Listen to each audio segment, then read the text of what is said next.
Avis vascular centre మన దేశంలోనే the best varicose vein hospital. యాచక శత్రువు, బిచ్చగానికి బిచ్చగాడు శత్రువు అట. అట్లా ఏ వృత్తిలో ఉండేవాళ్ళు ఆ వృత్తిలో శత్రువులు. ఉదాహరణ బాలీవుడ్ తీసుకుంటే ప్రతి heroine almost all 90% black magic బాలీవుడ్లో జరుగుతుంది. సో నేను ఎక్కువగా రెమెడీ చేసేది బాలీవుడ్కి చేస్తాను. ఎందుకంటే బాలీవుడ్లో అసలు ఆల్మోస్ట్ ఆల్ 90% హీరోయిన్లు బ్లాక్ మ్యాజిక్ చేస్తారు. హీరోయిన్లు చేస్తారా? హీరోయిన్లకి చేస్తారు. హీరోయిన్లు అపోజిట్ హీరోయిన్లకి చేస్తారు. ఒక హీరోయిన్ ఏం చేస్తుంది అంటే ఆ హీరోయిన్ ఎదగకుండా బ్లాక్ మ్యాజిక్ చేస్తుంది.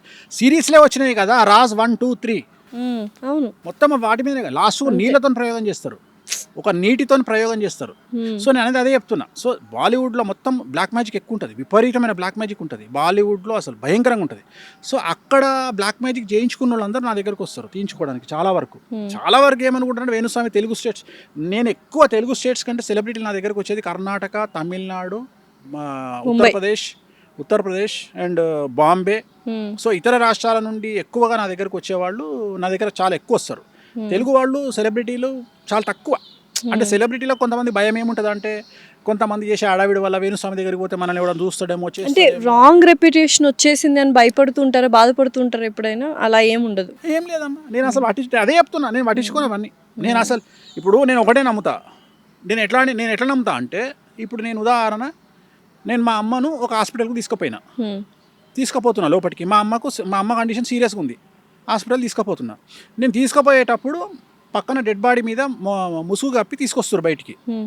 ఇప్పుడు ఈ హాస్పిటల్లో ఒక పేషెంట్ చచ్చిపోయింది కాబట్టి మా అమ్మ కూడా చచ్చిపోతుంది, వీడు వేస్ట్ కాడు ఈ హాస్పిటల్ వాడు అని నేను వెనక్కి రావాలన్నా లోపలికి పోవాలన్నా? లోపలికే వెళ్ళాలి. దేవుడు హాస్పిటల్ నమ్ముకొని తలకాయనోడు ఏం చేస్తాడు? లోపలికే పోతాడు. సపోజ్ అట్లా కాకుండా బయటికే తీసుకుపోయింది అనుకో, తల్లిని చచ్చిపోతుంది కదా. నేను అంతే, నా దగ్గరికి నువ్వు రాకపోతే నాకు వచ్చిన నష్టం ఏం లేదు, వేరేటోడు వస్తాడు. నా దగ్గరికి నువ్వు రాకపోతే వేరేటోడు వస్తాడు. నేను నా దగ్గరికి కొంతమంది మేధావులు చాలా మంది వచ్చి, స్వామి మా దగ్గర చాలా మంది క్లయింట్లు, నీది నువ్వు చూపించుకొని పో, వేరేటోని గురించి మాట్లాడకు, మన అపాయింట్మెంట్ దొరికినప్పుడు చూద్దాం, ఇక్కడ నేను ఖాళీ లేక కూర్చోలే. డెఫినెట్లీ. సో ఇంత బిజీగా ఉన్నారు కదా, మరి మిమ్మల్ని అప్రోచ్ చేయాలంటే బాగా, అంటే సామాన్యులకి బాగా కాస్ట్లీ.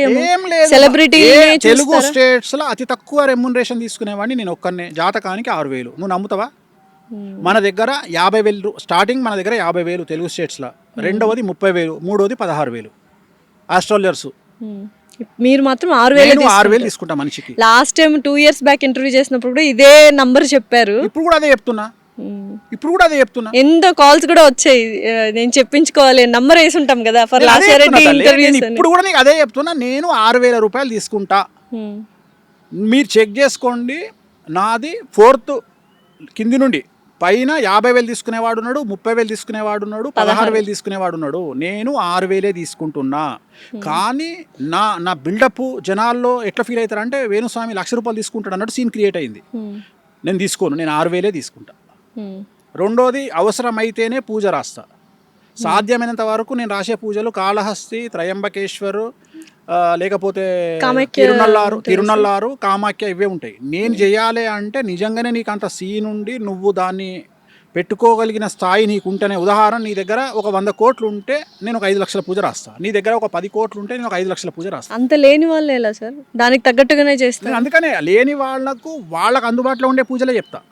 మళ్ళీ ఏం చెప్తా, నువ్వు సెట్ అయినగా చేద్దామని చెప్తా. నా ఉద్దేశం ఏంటంటే, ఇప్పుడు బాయిలో ఉన్నోడిని ఫస్ట్ పడుకున్నోడిని లేపాలి, లేపినాక నిలబెట్టాలి, నిలబెట్టినాక నడిపించినాక పరిగెత్తించినాక ఇంకా ఏదైనా రేజ్ చేపియాలి. అప్పుడు మీరు ఎంటర్ అవుతారు, మీరు చేయాలి పూజలు. ఫస్ట్ నేను ఏం చేస్తా అంటే, వాడిని పడుకున్నోడిని లేపి నిలబెడతా, నడిపిస్తా, పరిగెత్తిస్తా, అప్పుడు నేను ఇన్వాల్వ్ అవుతా.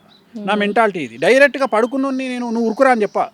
సో ఫస్ట్ వాడిని సన్నద్ధం చేయాలి, వాడిని అందుకనే సన్నద్ధం చేస్తే వాడు ముందరకు వస్తాడు. అంతేగాని డైరెక్ట్గా వానికి ఆ మాట చెప్పినామనుకో వాడు కుంగిపోతాడు అంతే. సో అందుకని నేను నువ్వు ఇంకోటి ఏంటంటే, ఎందుకు ఇంత నెగిటివ్గా మాట్లాడతా అంటే, నేను ఎక్కువ నెగిటివ్ గురించి మాట్లాడతా. ఎందుకు మాట్లాడతా అంటే, నెగిటివ్ కటీబటీగా ఒకరి జీవితం గురించి చెప్పేస్తారు కాబట్టి, నెగిటివ్ కూడా చెప్పేస్తారు కాబట్టి చాలా రెప్యుటేషన్, ఫేమ్ అనేది దెబ్బతినింది అని నేను అనుకుంటున్నాను. అంటే అట్లేముండదు తల్లి, అట్లేముండదు. యాక్సెప్టెన్సీ ముఖ్యం.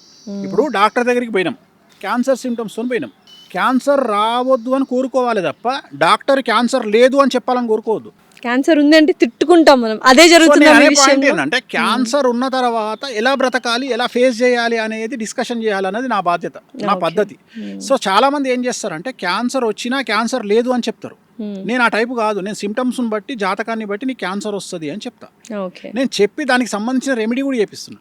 సో నాదంతా డిఫరెంట్ స్టైల్ ఉంటుంది నాది. నేను ఏమంటా అంటే జనాలు ఏమన్నా ఇంకోటి నాలాగా నెగిటివ్ మాట్లాడే మనిషి ఒకవేళ పాజిటివ్ మాట్లాడితే ఎట్లుంటుంది, ఆ వ్యక్తి ఎంత ఎంత ఖతర్నాక్ తీసుకుంటాడు. సో అందుకని ఆన్ స్క్రీన్ నెగిటివ్ మాట్లాడతా, ఆఫ్ స్క్రీన్ నేను మాట్లాడే పాజిటివ్ తట్టుకోలేరు ఎవరు. నేను అంత ఎక్స్ట్రీమ్ ఆన్ స్క్రీన్ నెగటివ్ మాట్లాడినా ఆఫ్ స్క్రీన్ వాళ్ళకి మంచిగా చేస్తున్నారు, మంచిగా చేస్తా. మంచి ఎందుకు మాత్రమే చేస్తా అంటే- చేస్తున్నారు. ఎందుకు చేస్తా అంటే దీని ఇంపాక్ట్ ఎట్లుంటుంది అంటే ఎప్పుడు నెగిటివ్గా మాట్లాడే వేణుస్వామి మన గురించి పాజిటివ్గా మాట్లాడిండు అంటే ఆ వ్యక్తి మీద ఇంపాక్ట్ అనేది కొన్ని క్రోర్స్% ఉంటుంది. డెఫినెట్లీ. అది నేను ఇదంతా స్ట్రాటజికల్గా చేస్తా. నేను నెగిటివ్గా మాట్లాడతా, ఆ పర్సన్ నా ముందర కూర్చున్నప్పుడు పాజిటివ్గా మాట్లాడతా, ఆ మనిషికి నేను ఇచ్చే బూస్టింగ్ అట్లాంటిది. ఎందుకంటే నేను డీల్ చేసేది సెలబ్రిటీలతో డీల్ చేస్తా కాబట్టి సెలబ్రిటీ ఒక్కడు కాదు, అక్కడ సెలబ్రిటీ మీద ఆధారపడి ఉన్న కొన్ని వందల కుటుంబాలు, డెఫినెట్లీ సెలబ్రిటీల మీద ఆధారపడి ఉన్న కొన్ని వేల కుటుంబాలు, వాళ్ళందరినీ దృష్టిలో పెట్టుకొని నేను కౌన్సిలింగ్ ఇస్తా, వాళ్ళందరినీ దృష్టిలో పెట్టుకొని నేను పూజలు చేస్తా. సో ఇంత ఎక్స్ట్రీమ్ ఆలోచన చేయగలగాలి. సో చాలామంది బేసిక్గా నేను అదే చెప్తా. ఇప్పుడు ఒక అమ్మాయి వచ్చి నాకు నా మొగడి వల్ల కష్టమవుతుంది అనగానే ఏం కాదు, ఇంకో సంవత్సరం చూడు, మన ఇంటి పక్కడు ఏమని అనుకుంటాడు, లేకపోతే ఏమవుతుంది, ఇవన్నీ ప్రతి ఇంట్లో జరిగే ఇది చెప్పొద్దు. ఫస్ట్ ఆ అమ్మాయిలోకి పరకాయ ప్రవేశం చెయ్యి. ఫస్ట్ ఆ అమ్మాయి ఏం కష్టం అనుభవిస్తుందో చూడు, చూసి ఇది సాల్వ్ అవుతుందా కాదా. సాల్వ్ అయితే 10 ఏళ్ళు ఆపు, సాల్వ్ కాదు 10 నిమిషాల గతం చెయ్యి. నా మెంటాలిటీ అది. సాల్వ్ అవుతుంది అనుకో నేను చెప్తా, అమ్మ నీ మొగడు మారుతాడు, వెయిట్ చేయి, 5 ఏళ్ళు వెయిట్ చేయి, 5 ఏళ్ళ తర్వాత నీకు స్వర్గమే. నీ మొగడు మారడు, డివోర్స్ తీసుకో. ఎందుకు తీసుకో, నీ ఏజ్ పోతుంది అంతే, తీసుకో. తన భవిష్యత్తు కోసం. ఏమవుతుందమ్మా కొడుకుంటే బిడ్డ ఉంటే ఒక్క నెలనే నీకు డిస్కంఫర్ట్ ఉంటుంది లైఫ్లో, మళ్ళీ నెల తర్వాత ఆటోమేటిక్గా మారిపోతావు. సేమ్ కార్ డ్రైవ్ చేసినట్టే ఉంటుంది, పెద్ద కొత్తగా ఉండదు. హైదరాబాద్లో కార్ డ్రైవ్ చేస్తే చాలు ప్రపంచం అంతా నడిపించవచ్చు, తెలిసిపోతుంది. అట్లనే అంతే ఒక నెల రోజులు కష్టం అవుతుంది. సో ఇవన్నీ నేను అంత నాది బీ ప్రాక్టికల్, అంటే ప్రాక్టికాలిటీ ఎక్కువ ఉంటది కాబట్టి ఎక్కువగా ప్రాక్టికల్ గా మాట్లాడే మనుషుల్ని. ఇప్పుడు కష్టపడితే సుఖం దక్కుతుంది, కష్టపడితే సుఖం ఎడ దక్కుతుంది, కష్టపడితే సుఖం దక్కుతుంది అంటే గాడిద కష్టపడుతుంది. సో మంచోడు బాగుంటాడు అంటే గుళ్ళె పూజ చేస్తాడు, కోటీశ్వరుడు. మంచోళ్ళకే చాలా కష్టాలు వస్తున్నాయి కదా ఈ కలియుగంలో. పూజ చేసే పంతులు మంచిగా ఉండాలి, ఎందుకంటే ఆయన రోజు పూజ చేస్తాడు కాబట్టి. మరి ఆయననే చక్కగా చూడని దేవుడు మనల్ని ఎందుకు చూస్తాడు అంటే ఇది జాతకాల మీద ఆధారపడి ఉంటుంది తప్ప గుళ్ళె పూజ చేసే పంతులు బాగుండాలని రూల్ లేదు. అట్లనే రోజు మేకన్ నరికేటువంటి మటన్ షాపోడు నరకానికి పోడు. డెఫినెట్లీ. సో ఇవన్నీ వాళ్ళ వృత్తులను బట్టి వాళ్ళ పనులను బట్టి వాళ్ళు చేస్తారు. ప్రపంచంలో ప్రతి మనిషికి మీతో మాట్లాడే 1 నిమిషం టైం వస్తే మీరు వాళ్ళకి ఏం చెప్తారు? ఒకే ఒక 1 మినిట్లో ప్రతి ఒక్క మనిషితో మీరు మాట్లాడగలరు అంటే ఒక్క 1 మినిట్లో ఏం చెప్తారు ఆ మనిషికి? సో ప్రపంచం గురించి నేను మాట్లాడను. ఎందుకు మాట్లాడను అంటే దేశ కాలమాన పరిస్థితులు అనేవి ఉంటాయి. భారతదేశంలో కుజదోషం ఉంటుంది, అమెరికాలో కుజదోషం ఉండదు. సో భారతదేశంలో డ్రగ్స్ తీసుకుంటే తంతరు, ఆమ్స్టర్డామ్లో డ్రగ్స్ తీసుకుంటే పొగుడతారు. సో అందుకని ప్రపంచం గురించి ఒకే ఆన్సర్ ప్రపంచానికి వర్తించదు, ఓన్లీ భారతదేశం గురించే చెప్తా. డబ్బుకు మించింది ఏమీ లేదు. ప్రేమలు అనుబంధాలు మంచివి అంటే వాడు దొంగనా కొడుకని డిసైడ్ చేయండి, వాని మీద ఒక కన్నేసి పెట్టండి, వాడు ఖచ్చితంగా ఎప్పుడో మిమ్మల్ని ముంచుతాడు. సో ప్రేమలు అనుబంధాలు మంచివి అన్నోని దగ్గరికి రానియకండి, డబ్బు మాత్రమే విలువ అన్నోని రెస్పెక్ట్ ఇవ్వండి, డబ్బుకే విలువ ఇవ్వండి. ప్రపంచంలో డబ్బును మించింది ఏమీ లేదు. విమర్శలను పట్టించుకోకండి. ఒక జీవితంలో 2 జీవితాలు అనుభవించి డెత్ బెడ్ మీద ఎవడన్నా వచ్చి నీకు ఏం కోరిక ఉంది అంటే ఏం లేదురా అబ్బాయి నేను చచ్చిపోయినాక దినాలు మంచిగా చెయ్యిర్రి అని చెప్పగలిగినోడే నిజమైన మనిషి.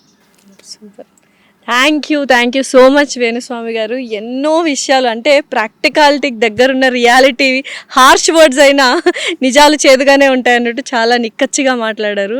Thank you so much. ఓం నమో వెంకటేశాయ.